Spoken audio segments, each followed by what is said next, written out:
몸값 3배라는 말이 처음 흘러나온 순간부터 공기는 달라졌다.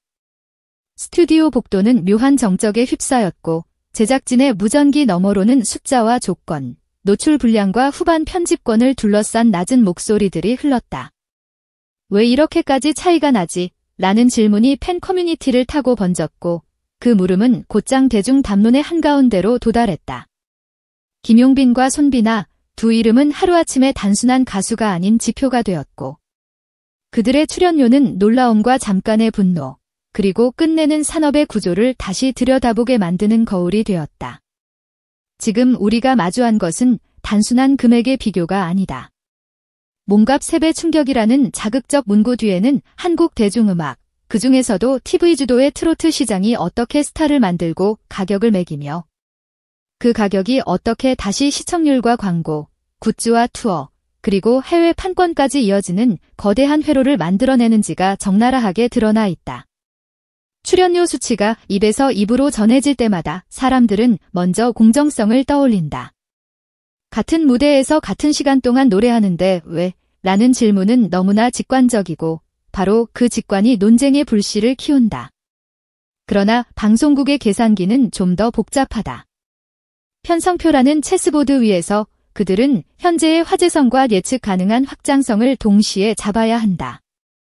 생방송 1회, 녹화 1회, 스피노프 클립 6개, 슈폼 리컷 12개, 메이킹 2개.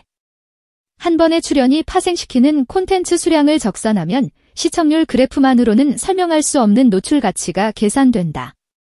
라이브 방송 중 2분 동안의 실시간 검색어 상승, 방영 직후 24시간 내 조회수, 클립 평균 체류 시간, 댓글의 감성 비율과 공유율까지 합산되어 한 사람의 이름 옆에 지금 이 순간의 가격이 매겨진다. 이 지표의 다층 구조에서 김용빈은 오래전부터 우위를 점해왔다고 업계는 말한다. 단독 공연을 열면 예매 오픈 10분 안에 좌석 배치도가 구멍 숭숭 뚫리는 현상, 브랜드 협찬이 붙지 않아도 스스로 흥행을 완성할 수 있다는 신뢰, 그리고 TV 밖에서의 자생력. 방송국과 광고주가 먼저 눈여겨보는 것은 바로 그 자생력이다. 프로그램이 스타를 띄우는 것이 아니라 스타가 프로그램을 들어 올리는 장면? 이 역전된 관계가 출연료 격차의 첫 번째 단서다. 반대로 손비나를 향한 팬들의 울분도 충분히 설득력을 지닌다.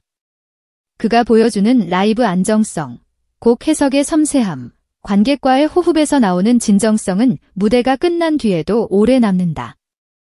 실제로 재방 시청률 구간 분석에서 손비나가 노래하는 구간의 시청 유지율이 높게 나타난다는 이야기도 돌고 지역 공연과 팬미팅의 현장 만족도가 유난히 높다는 후기가 만장에 가까운 공감을 얻는다. 그렇다면 왜 이런 장점들이 즉시 출연료로 직결되지 않는가? 그 이유는 냉정하게도 확장 경로의 차이에 있다. 예능 고정과 OTT 파생 콘텐츠, 브랜드와의 크로스 캠페인, 해외 프로모션 라인업에 편입되는 속도에서 손비나는 아직 체급을 올려야 한다는 평가를 받는다. 대중이 체감하는 실력과 방송사가 계산하는 파급력 사이의 간극. 바로 그 틈이 출연료 3배라는 숫자로 시각화된 것이다.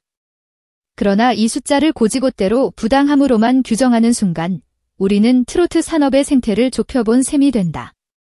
방송국은 프로그램을 통해 최소 2가지를 달성해야 한다. 첫째, 이번 시즌의 성공. 둘째, 다음 시즌의 성공을 예고하는 선순환. 그 선순환의 첫 단추는 재평가 비용이다. TV가 투입하는 제작비는 더 이상 방송 시간에만 묶여 있지 않다. 숏폼으로 잘려나간 클립들이 플랫폼 밖으로 확산되고 협업 아티스트들의 채널로 재배포되며 해외 자막과 리액션 콘텐츠로 번역되는 순간 프로그램의 자산은 방송을 벗어나 플랫폼 간 복수의 경로로 증식된다. 이때 가장 효율적인 증식 촉매가 되는 사람이 누구인가? 김용빈은 이 지점에서 강력한 트리거로 작동해왔다. 이름만 올려도 예매가 달리고 이름만 써도 기사 제목이 살아나며 이름만 붙여도 협찬사의 제안서가 더 빠르게 통과된다. 이 체감 속도가 곧 몸값이다. 몸값 3배의 방정식은 불공정과 특혜라는 언어만으로는 풀리지 않는다. 그것은 플랫폼 시대의 스타 활용 설명서다. 그렇다고 해서 이 방정식이 관성된 것은 아니다. 모든 공식은 발레를 만나 수정된다. 최근 손비나의 발언이 일으킨 여론의 파장은 그 자체로 발레의 출발점이 될 수 있다. 성난 팬덤은 때로 산업의 계산법을 바꾸어 놓는다. 같은 무대, 같은 분량, 같은 무게감의 무대였다면 최소한의 기준선은 맞춰야 하는 것 아니냐는 요구는 충분히 합리적이다. 최소 보장과 성과 보너스를 분리해 투명하게 제시하는 모델, 동등 노출 구간에서의 동일 베이스, 파생 콘텐츠 분할에 따른 후불 정산. 이런 방식들은 이미 다른 음악 시장에서 현실화된 적이 있다. 트로트 역시 예외일 수 없다. 출연료 논쟁이 감정의 전선만 만들고 끝나지 않으려면 지금이야말로 모델을 고치는 시점이다. 프로그램은 계약서의 구조를 드러내고 팬덤은 숫자의 근거를 요구하며 아티스트는 자신의 체급을 증명할 수 있는 무대를 스스로 확보해야 한다. 투명해질수록 불신은 줄고 불신이 줄어들수록 숫자는 덜 자극적이 된다. 몸값 3배라는 타이틀은 아이러니컬하게도 김용빈의 브랜드에 더 많은 후광을 얹었다. 숫자는 때때로 신화를 만든다. 3배는 이야기의 완벽한 후킹 장치여서 사람들은 그 숫자를 클릭하고 공유하고 토론한다. 이 과정에서 김용빈은 가수에서 지표로, 지표에서 시대로 확장된다. 그러나 신화는 관리되지 않으면 곧바로 회의에 부딪힌다. 특정 시점에 최대치로 솟구친 기대치가 다음 활동에서 충족되지 않는다면 프리미엄 거품이라는 단어가 먼저 달려온다. 이 리스크를 아는 팀은 전략을 달리 짠다.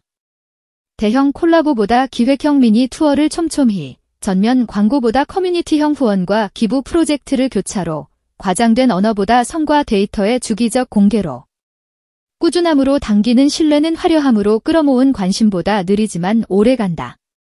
김용빈의 다음 행보가 이 느린 신뢰의 설계를 택한다면 지금의 3배 논쟁은 장기적으로 그의 브랜드를 더욱 단단하게 만들 것이다.